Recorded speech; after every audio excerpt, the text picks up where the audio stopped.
The Sherman Minton Bridge connects Louisville and New Albany, carrying 6 lanes of traffic and around 90,000 vehicles daily. It's the area's first interstate bridge, opening to traffic in 1962. The bridge still has its original concrete deck. The Sherman Minton Renewal is a major rehabilitation and painting project that will add up to 30 years of service life to the 56-year-old bridge.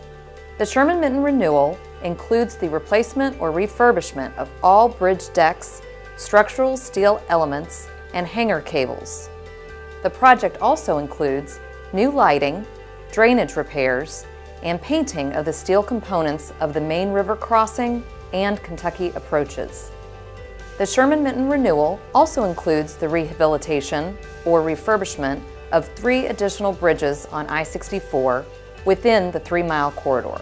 By including this needed work, a coordinated approach will help reduce impacts to the public. The Sherman Minton Renewal is a $90+ million project. This is a bi-state project, and Indiana and Kentucky will share the cost. The project is fully funded through federal and state highway funds, with no plans to toll the Sherman Minton Bridge.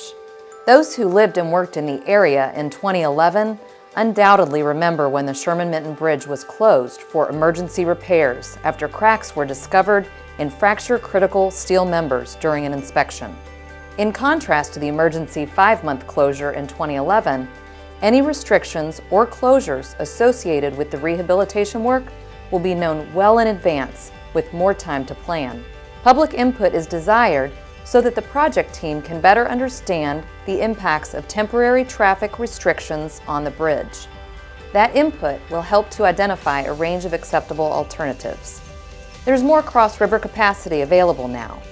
There were 17 lanes available for cross-river traffic when the bridge closed unexpectedly in 2011, leaving only 11 available lanes during the closure. Today, there are 26 lanes available for cross-river traffic, 20 without the Sherman Minton. It's important to talk about the work that's happening now. INDOT and KYTC recently initiated an environmental study that will include an analysis of the temporary impacts of the project.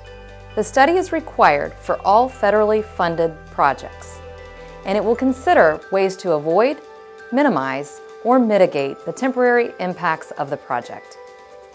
The project team is charged with identifying the best approach to construction and will explore multiple options. Lane restrictions would maintain traffic but would create traffic delays, extend the project timeline, and increase costs. A full closure of the bridge would provide full access for construction and reduce the timeline and costs, but would create more impacts to traffic. It would be a big trade-off.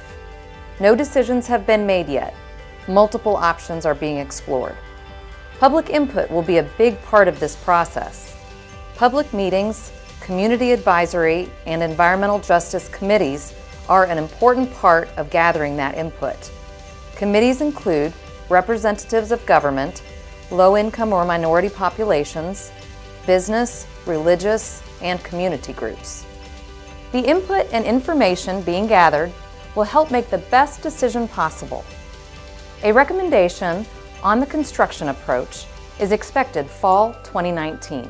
This is a design-build best value project, which means price is not the only criteria that will determine which team is selected. The project delivery method invites innovative solutions that will help reduce construction time and impacts to the public. Construction is expected to begin in early 2021 and is expected to take 2 to 3 years. But that will depend on the final scope of the work and the approach to construction and closures. You can follow the project or share your comments online at ShermanMintonRenewal.com. You can also follow us on social media. We'll keep you informed and up to date on the Sherman Minton Renewal.